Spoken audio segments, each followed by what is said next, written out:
Il y a une quinzaine d'années, vous avez donné naissance à votre second enfant, Romain. Vous avez découvert à ce moment-là qu'il était trisomique 21, mongolien comme on dit. Vous avez signé le lendemain de l'accouchement une décharge d'abandon. Je précise que vous étiez une jeune femme, vous aviez 25 ans. Un mois après, vous êtes revenu sur votre décision, mais vous ne l'avez accueilli chez vous que 3 ans et demi après. Oui. Est-ce que l'instinct maternel, puisqu'on en parle ce soir, a joué à votre avis? L'instinct maternel a été à l'origine de toute notre relation et de notre vie actuelle. C'est à partir du moment où j'ai pris conscience que je ne pouvais pas me passer de lui. Je l'ai effectivement, je ne me sentais pas capable immédiatement de l'élever pour autant. Et donc je l'ai confié à une assistante maternelle. Et petit à petit, moi j'ai appris à vivre avec lui, on a appris à se connaître et on a bâti, je dirais, moi j'ai rebâti mon instinct maternel au fur et à mesure de ces années, de ces 3 ans et demi. Il a 15 ans aujourd'hui. Il a 15 ans et donc il vit, on a gardé contact avec l'assistante maternelle, il vit à la maison et de temps en temps il est en train de jouer dans son coin, il se lève, il me dit maman je suis heureux et donc moi aussi. Il connaît son histoire? Il connaît son histoire, je lui ai demandé l'autorisation de venir témoigner ce soir et il trouvait ça plutôt sympathique je pense parce qu'il était tout à fait d'accord. Merci à vos côtés, pas très loin de vous, Mélisande. Bonsoir, mademoiselle.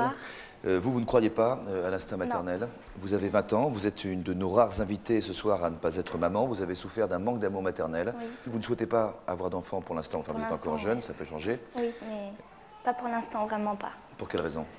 Parce que c'est vrai que j'ai pas eu d'exemple et puis j'ai très peur par rapport à ce qui m'est arrivé avec ma mère. J'ai très peur de faire comme elle, quoi. Comme votre maman d'ailleurs a reproduit le même schéma. Ouais. Que sa propre mère à elle. Notre spectateur privilégié de ce soir est une femme. C'est également une mère de famille de 2 grands garçons qui s'appellent Barnabé et David. Elle est actrice, elle est à l'affiche de La Cerisay qui sortira sur nos écrans mercredi prochain, le 12 janvier. Un film inspiré de la pièce de Tchekhov évidemment et dans lequel elle interprète une maman dans tous les affres de la maternité. Mesdames et messieurs, je vous demande d'accueillir Charlotte Rampling qui est avec nous.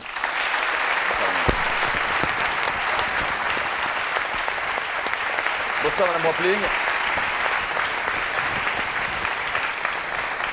Bonsoir, j'ai beaucoup de plaisir et d'honneur. Je suis très intimidé de vous recevoir pour la première fois sur ce plateau. Qu'est-ce que vous attendez de l'émission de ce soir sur l'instinct maternel, Charlotte?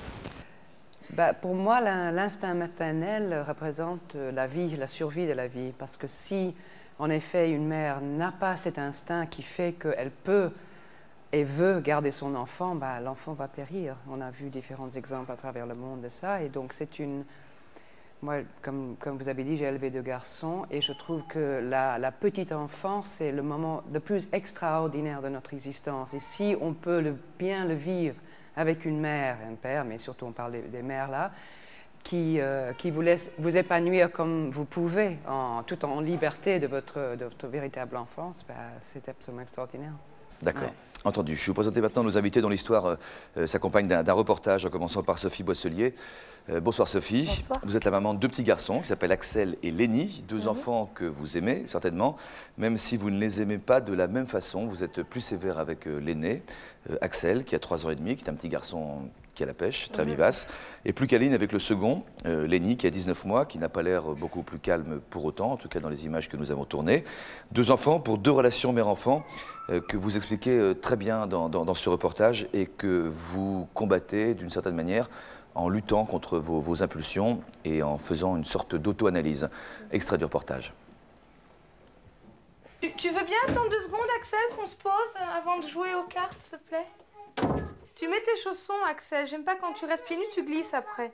Non, Axel, doucement. On va faire couler le bain, hein, d'accord? Avec de la mousse? On peut pas parler d'instinct maternel. Je pense qu'on peut parler d'apprentissage, de l'affection maternelle, de l'attention. Mais si c'est un instinct, ça devrait être inné en chaque femme, quoi. On n'est pas toutes prêtes à devenir mère, on n'est pas toutes destinées à le devenir, à le vouloir non plus.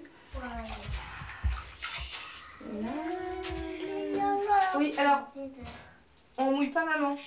Avec Lénie, je me pose pas la question. Pour lui, j'ai plein d'amour à lui donner, il en a plein à me donner. Il n'y a pas de distance entre nous. Bon, parce qu'il est tout petit encore, donc il y a une fusion enfant-maman qui est très forte. Avec Axel, il y a une espèce de distance. Je pense qu'elle est certainement liée au fait que les 5 premiers jours de la naissance, on n'a pas pu vivre ça tous les 2, quoi. Vous l'entendez quand il vous appelle Là, maintenant, je me rends compte qu'il m'appelait, ouais, ce moment, non. C'est un sujet qui vous taraude par-delà les caméras ou... Tous les jours, chaque instant. On aura l'occasion d'en parler longuement ce soir, à votre rythme. Constance, bonsoir. Bonsoir. Vous êtes la maman de 3 enfants, dont Hugues, qui a aujourd'hui 8 ans. Il y a 6 ans, vous l'avez sauvé vous-même, in extremis, de la noyade. Il est resté 20 minutes sans connaissance. On sait que cela fait des dommages irréversibles sur le cerveau. Et depuis, il est ce qu'on appelle handicapé mental. Mais après un an d'hospitalisation, vous l'avez récupéré chez vous et vous vous battez comme une enragée pour que votre fils Hugues retrouve une vie la plus proche possible, disons, des garçons de son âge. Une chaîne de solidarité s'est créée autour de vous, c'est assez beau à voir. 30 personnes qui se relaient au chevet d'Hugues en permanence pour le stimuler, selon une méthode américaine. Bref, votre fils, grâce à cette obstination, à ce courage, a retrouvé une grande partie de ses facultés. Vous avez arrêté votre métier d'avocate pour vous consacrer totalement à lui. Un extrait de ce reportage. Salut Marie, pleine de grâce, le Seigneur est avec vous. Vous êtes bénie entre toutes les femmes. Et Jésus, le fruit de vos entrailles, est béni. À toi, Hugues. Notre Père. Depuis son accident il y a 2 ans, Hugues est handicapé. Sa mère a créé une chaîne de bénévoles autour de lui. 30 personnes se relaient dans la semaine pour le rééduquer. Vendredi, la jambe droite, on monte. La jambe droite, on descend. La jambe gauche, on monte. La jambe gauche, on descend. Allez, Géo!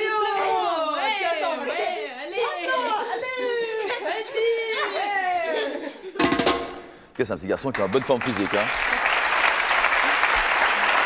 Et qui aujourd'hui est à l'école depuis septembre dernier, c'est ça?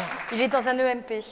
Un établissement donc Spécialisé. mais en tout cas une école, c'est-à-dire qu'il commence à découvrir une forme d'indépendance vis-à-vis de sa maman. Classe, donc, Et pendant 6 ans, vous n'avez pas lâché. Il était à la maison. Ouais. Sylvie Pellegrin, bonsoir. Vous êtes à la tête et au sein, on l'a perçu tout à l'heure, si vous me le permettez, d'une famille de 4 enfants.